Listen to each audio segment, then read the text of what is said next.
예, 그래서 스레드를 이용하게 되면 빠른 응답성을 제공하는 장점이 있고, 그 다음에 자원을 절약할 수 있는 장점이 있습니다. 뭐냐 하면 같은 일을 하는 프로세스를 여러 개 띄워놓게 되면 각각이 메모리에 올라가야 되기 때문에 메모리 낭비가 심하겠죠. 그런데 만약에 내가 뭐 그 웹브라우저를 여러 개 띄우거나 또는 아래 한글 파일에 아래 한글 뭐 이런 프로그램에 파일을 여러 개 띄워 놓는다고 했을 때 그거를 각각을 서로 다른 프로세스로 만들게 되면 각각이 메모리에 별도의 그 코드 데이터 스택을 가지고 올라가야 되기 때문에 그래서 메모리 낭비가 심하겠죠. 근데 그렇게 하지 않고 하나의 프로세스 안에 스레드만 여러 개 두게 되면 그러면은 이제 또 그 어떤 성능 향상이나 또 자원을 절약할 수 있는 이런 효과가 있습니다.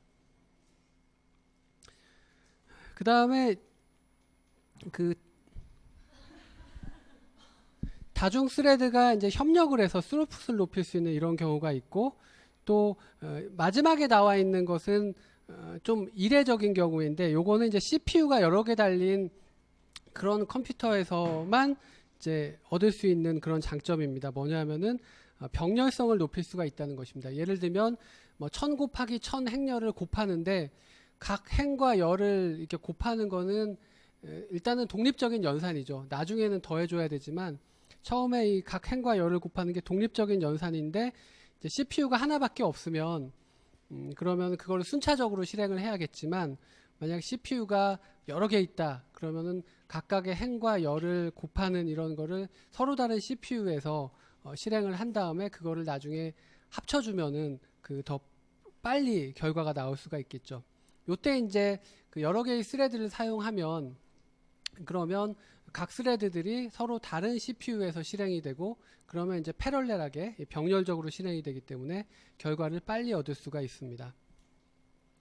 여기 보시면 이제 이 PCB 지난 시간에 프로세스마다 이렇게 하나의 PCB가 만들어져서 운영체제가 관리하고 있다고 말씀을 드렸는데 이 프로세스는 하나이기 때문에 PCB는 하나만 만들어집니다. 그런데 이 프로세스 안에 스레드가 여러 개 있게 되면 CPU 수행과 관련된 정보만 각각 스레드마다 별도의 카피를 가지고 있게 됩니다. 그게 바로 이 프로그램 카운터라든지 레지스터 정보가 되겠죠.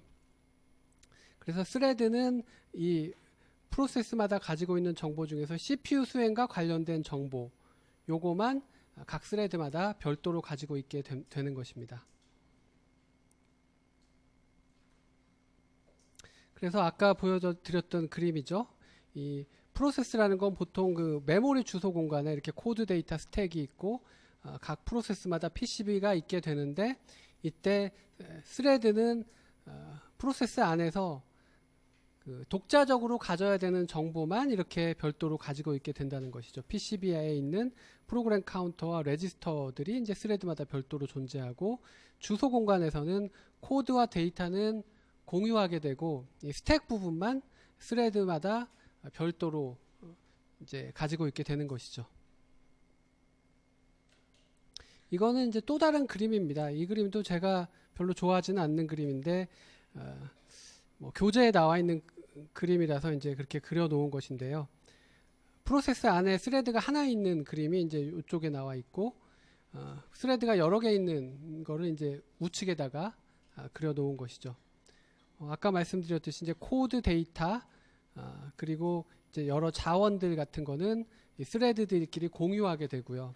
그 다음에 CPU 수행과 관련된 정보, 뭐 레지스터 셋과 그리고 스택 부분은 이제 스레드마다 별도로 가지고 있게 되는 것이죠. 여기 바이너리라고 써져 있는 거는 일단 무시하세요. 오히려 그 용어가 더 헷갈릴 것 같습니다.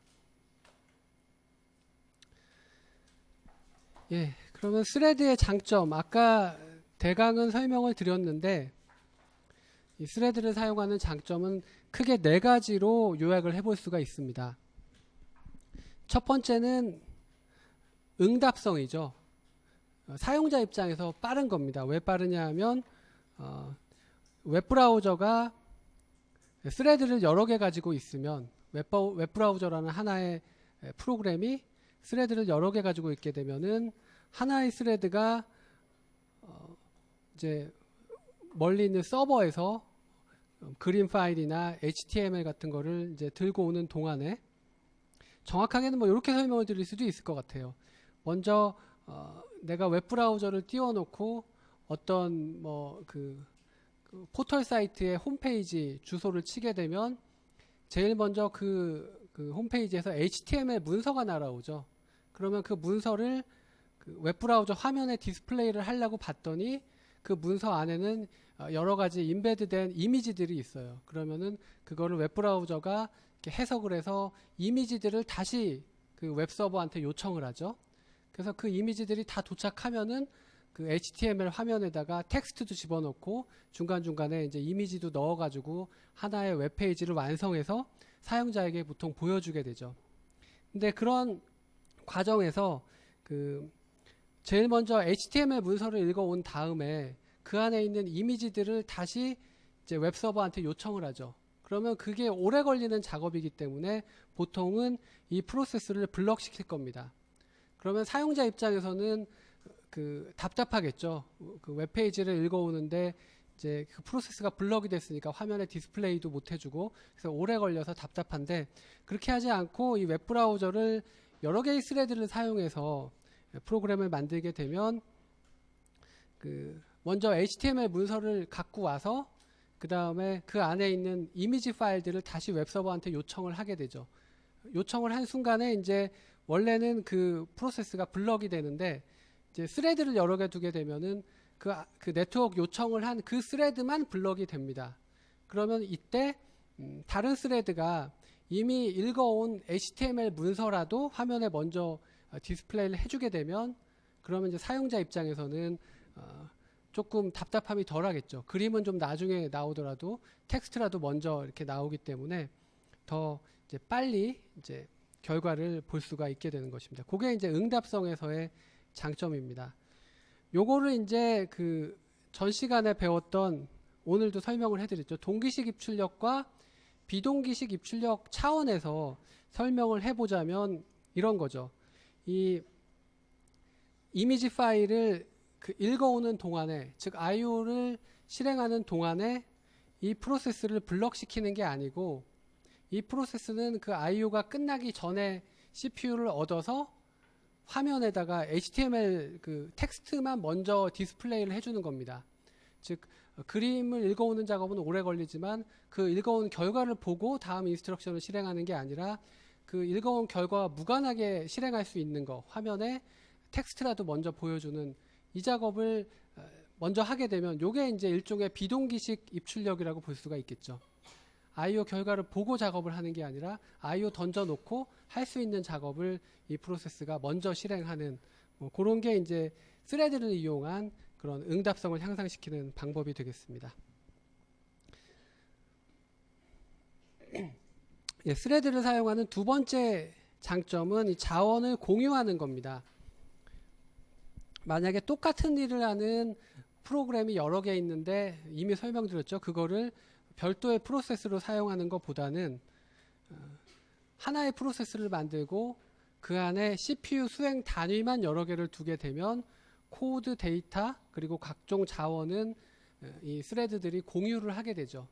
그렇게 되면은 이제 그 자원을 좀 더 효율적으로 쓰는 그런 효과를 얻을 수가 있겠죠. 그 다음에 세 번째 스레드를 사용하는 장점은 뭐 이렇게 교재에 있는 말을 그대로 가져와서 그런데 이코노미, 경제성이라는 건데요. 뭐 이 단어 자체는 어떻게 보면 좀 적절하지는 않은 것 같은데 좀 더 빠르다는 겁니다. 이것도 응답성하고는 약간 다른 의미인데, 우리가 그 프로세스를 하나 만드는 거는 그것도 오버헤드가 상당히 큽니다. 그런데 프로세스 하나 안에다가 스레드를 하나 추가하는 거는 숟가락만 하나 얹으면 되는 거기 때문에 그렇게 오버헤드가 크질 않아요. 그 다음에 이제 컨텍스트 스위치가 일어날 때 하나의 프로세스로부터 또 다른 프로세스로 CPU가 넘어가는 거, 즉 이 문맥 교환은 오버헤드가 상당히 큽니다. 전에 말씀드렸듯이 CPU 관련 정보를 저장하고 또 뭘 해야 된다고 그랬죠? 뭐 캐시 메모리 플러시라든지 뭐 여러 가지 복잡한 일들을 해야 되는데 프로세스 내부에서 스레드 간의 CPU 스위치가 일어나는 것은 대단히 간단합니다. 동일한 주소 공간을 그냥 쓰고 있기 때문에 그 대부분의 문맥은 그대로 사용할 수가 있는 것이죠. 그래서 이렇게 프로세스 하나를 생성하고 CPU를 스위치하는 것보다 스레드 하나를 생성하고 CPU 스위치하는 게 훨씬 그 오버헤드가 적은데 솔라리스 운영체제의 경우에 유닉스의 일종입니다. 이 운영체제의 경우에 각각 그 스레드를 생성하는 것보다 프로세스 하나를 생성하는 오버헤드가 30배가 더 들고 CPU 스위치가 일어날 때도 스레드 하나를 그 스위치하는 것보다 프로세스를 컨텍스트 스위치하는 오버헤드가 5배가 더 들게 된다는 것입니다. 그러니까 가능하면 같은 일을 하는 그런 작업 같으면 프로세스를 여러 개 만드는 것보다 프로세스 안에서 스레드를 두는 게 훨씬 효율적이라는 것이죠. 이 앞에 설명드린 세 가지는 CPU가 하나 있는 환경에서도 적용 가능한 일반적인 이야기인데 이 마지막에 있는 내용은 CPU가 여러 개 있는 환경에서 스레드를 뒀을 때 얻을 수 있는 장점입니다. 여기 이제 MP라는 게 멀티 프로세서, CPU가 여러 개 있는 그런 아키텍처인 경우인데요. 이런 경우에 그 프로세스는 하나지만 그 안에 CPU 스레드가 여러 개 있으면 그러면 각각의 스레드가 서로 다른 CPU에서 병렬적으로 일을 할 수가 있죠. 그렇게 되면 이제 결과를 더 빨리 얻을 수 있는 이런 장점이 있습니다. 아까 설명드린 굉장히 큰 행렬을 곱한다든지 이런 작업을 스레드로 실행하면 그 멀티 프로세서 환경에서 훨씬 그 효율적으로 실행이 가능하겠죠.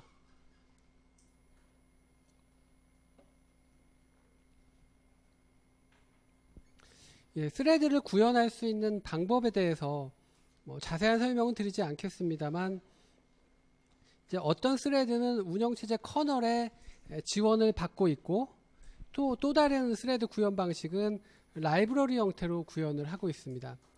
그 각각을 우리가 커널 스레드 그리고 유저 스레드 이런 식으로 부르는데 여기 나와 있는 그 시스템들 그리고 최근에 또 새로운 시스템들의 인터페이스가 나오면서 조금씩은 또 의미가 섞여 있고 그런데요. 이 개념만 간단하게 설명을 드리자면 커널 스레드는 스레드가 여러 개 있다는 사실을 운영체제 커널이 알고 있습니다. 그래서 이 하나의 스레드에서 다른 스레드로 CPU가 넘어가는 것도 커널이 그 CPU 스케줄링을 하듯이 그렇게 넘겨주게 됩니다. 그것이 이제 커널 스레드이고 유저 스레드는 이제 라이브러리를 통해서 지원된다고 말씀드렸는데 요거는 그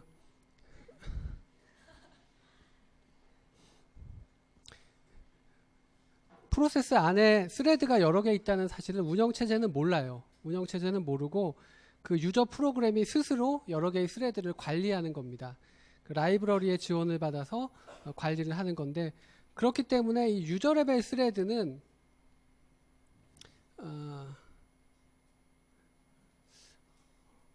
어떻게 보면 커널이 모르고 있고 커널이 볼 때는 그냥 일반적인 프로세스로 보이는데 그런데 이 프로세스 본인이 내부에서 CPU 수행 단위를 여러 개 두면서 관리를 하는 거기 때문에 약간의 제약점, 그 구현상의 좀 제약점들은 있을 수가 있어요. 그렇지만 어쨌든 이 개념적으로만 알아두십시오. 커널의 지원을 받아서 커널이 스레드의 존재를 알면 커널 스레드가 되고 커널의 지원을 받지 않고 사용자 수준에서 이 스레드를 구현하게 되면 그건 유저 레벨 스레드라고 부르고요. 또 어떤 스레드는 이제 리얼타임 스레드라고 해서 리얼타임 기능을 지원하는 그런 스레드들도 생성을 할 수가 있습니다. 이 정도로 해서 그 3장 부분을 마치도록 하겠습니다.